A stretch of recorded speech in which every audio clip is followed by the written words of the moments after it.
Following the muttered complaints, several buyers left the room. Nikki was livid and glowered at Julian. She clenched her fists, almost losing her cool. While Dustin remained indifferent, it was like he was staring at a fool. "Kid, get lost if you don't have the money. What are you standing around for? Waiting for someone to donate it to you?" Julian mocked. "HMPH, you're humiliating yourself by going up against Mr. Nicholson. It's embarrassing that you don't have 10 billion. The haughty women spoke out, and they looked at Nikki with disdain. It was as if money was just a number to them. "All of you are too much." Nikki seethed in anger and turned to Dustin. She asked him, "Dustin, how much money do you have? Lend it all to me. I will get the Jade Maiden scripture today no matter what. I'm going to crush this guy's arrogance thoroughly." "Money." Dustin patted his pockets, then shook his head. "Sorry, I didn't bring any money. How about you, Cornelius?" "Me neither." Cornelius spread his hands out. He only had a few pennies to his name. "No way. You own a whole man but don't have any money." Nikki frowned, skeptical. "I don't have any money. I have a lot of mouths to feed in my organization. I need money to run the gang, you know? Where would I get so much money in such a short time?" Dustin expressed his helplessness. He did have the money. He was just unwilling to lend it to Nikki.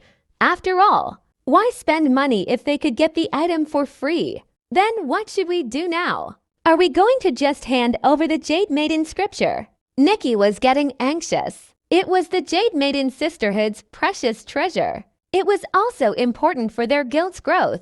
It was with great difficulty that she finally found a lead. How could she let it slip away into someone else's hands? "Hey, beautiful. You want this scripture, don't you?" Julian suddenly teased. "How about this? Why don't you follow me home and please me? You'll get everything you want. It's better than sticking with this poor guy, don't you think? Get lost." Nikki glared at him. She would never sell her body. "Beautiful. Opportunities like this won't come twice. This is a rare chance." Julian rubbed his chin. He was attracted to her heroic spirit. Having been accustomed to more gentle ladies, sleeping with a dominant woman had a unique appeal. "If you speak one more word, I'll beat the crap out of you." Nikki seethed in anger. "Hey, why are you so dense? You should feel lucky that Mr. Nicholson has taken a liking to you. Don't be ingrateful." "That's right. With his status, you should feel honored to serve him." "Humph, what the hell? It's so disgusting that she's acting all high and mighty." The haughty women scoffed one after the other. It was a rare opportunity that others could only dream of. Yet she dared to reject him. She was stupid. Julian waved his hand dismissively as if generously letting her off the hook. "Never mind. Let's not force her if she's unwilling." He turned to Samuel. "Mr. Franklin, I have the highest bid here. The Jade Maiden scripture should belong to me now, right?" "Of course." Samuel nodded with a smile. Julian spared the formalities and concluded the transaction. His extravagant manner of spending money dazzled the haughty women. They struck seductive poses and flirted with Julian. "Kid, I'm taking this baby home. You can go home and eat dirt." "Ha ha ha," waving the wooden box that contained the scripture, Julian chuckled heartily. He was about to leave with his female companions when suddenly the door opened. A few masked men walked in fiercely. "Who's Julian Nicholson?" The leader of the masked men demanded loudly. "What the fuck? How dare you call out to me impolitely? You must be asking for death." Julian glared at the masked men, displeased with them. In public, everyone always addressed him as Mr. Nicholson. The audacity of these masked men to address him familiarly by his first name. "So, you're Julian Nicholson." After the masked man confirmed his target, his gaze turned cold. The next thing they knew, the masked man lunged at Julian with a knife. The sharp blade sliced into Julian's abdomen, leaving Julian in shock. His eyes widened in disbelief. What on earth was going on? The masked man must be out of his mind to attack him without a word. Julian screamed in pain. He staggered back, clutching his wound. He was terrified. Who are you? Your executioner. The masked men approached Julian murderously. I've done nothing to offend you. Why do you want to kill me? Julian broke out in cold sweat as panic overtook him. I was paid to kill you. It serves you right for offending Mr. Huffner. The leader of the masked men thundered. I don't know any Preston Huffner. You must be mistaken. Julian was taken aback. HMPH, are you still pretending? Mr. Huffner is from Asclepia. You disfigured him outside of Stoneway Valley not long ago. Have you forgotten already? The leader of the masked men had a cold gaze. I don't know who Preston Huffner is. You must have gotten the wrong person. Julian was close to tears. Where did these crazy people come from? Why were they trying to kill him without getting the situation straight? Cut the crap. You must die today for offending Mr. Huffner. The masked men sneered and lunged at Julian. Hold it right there. One of the haughty women stood in front of him and blocked his way. She protested. You bastards. Do you know who Mr. Nicholson is? Do you know his background? If you dare to. Before she could finish, the masked man had slashed her to death. Blood sprayed across the table. It was a shocking sight. The other women screamed in fear, distancing themselves from Julian.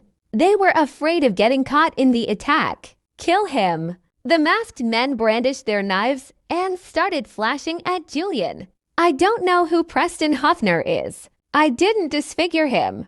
You guys are attacking the wrong person. Julian cowered and wailed as they continued slashing him. Very soon, he was covered in bloody cuts. Despite his pleas for mercy and explanations, the masked men attacked relentlessly. Preston Huffner. Dustin raised an eyebrow, a playful smile on his lips. He had casually mentioned Julian's name when he attacked Preston previously. He didn't expect it to cause the situation before him to happen. Save me. Suddenly, Julian, who was covered in blood, rushed toward Dustin. He begged by Dustin's feet. Please, save me. Save you. Since when were we friends? Dustin smiled cheekily. If you save me, I'll give you the Jade Maiden scripture. Julian spat out blood, then handed over the wooden box to Dustin. He knew Dustin was good at fighting. Only Dustin could save him now. All right, since you've shown sincerity, I'll save you this once. Dustin nodded, receiving the wooden box. That's great. Julian lit up in joy. He then pointed at the masked men. Kill them. Don't misunderstand. I only said I'd save you. I never said I would kill for you. Dustin corrected him. What do you mean by that? Julian was dumbfounded. Mr. Adler, call Mr. Nicholson an ambulance immediately. Dustin instructed. An ambulance. You fuck. Julian was infuriated and was about to erupt in rage when the masked men lunged at him, killing him instantly. Julian died a regretful death. After killing him, the masked men left without any words. Dustin, who was the reason for his death, got his revenge. Not only that, but he got the Jade Maiden scripture that was worth 10 billion. It was worth celebrating. He guessed that the masked man who left earlier was Preston.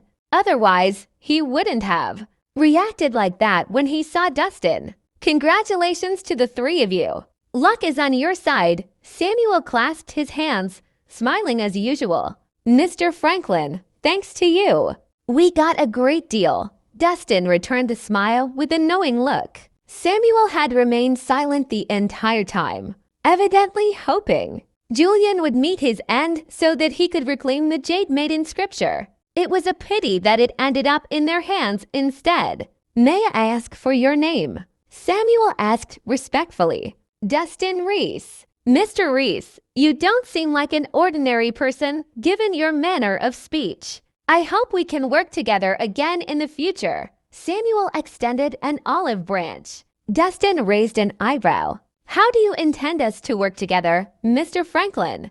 I mainly specialize in gathering information and trading rare treasures. I can assist you if you need help in those areas. Samuel smiled. Is that so? I am facing to difficulties now. I wonder if you can give me an answer for them. Destin flashed a smile. Please, go ahead. Samuel nodded his head. Firstly, I'd like to know who assassinated Paul Hill. Secondly, I'd like to know about the whereabouts of Cherussia. If you have any information on those, I'm willing to offer a high price, Destin stated frankly.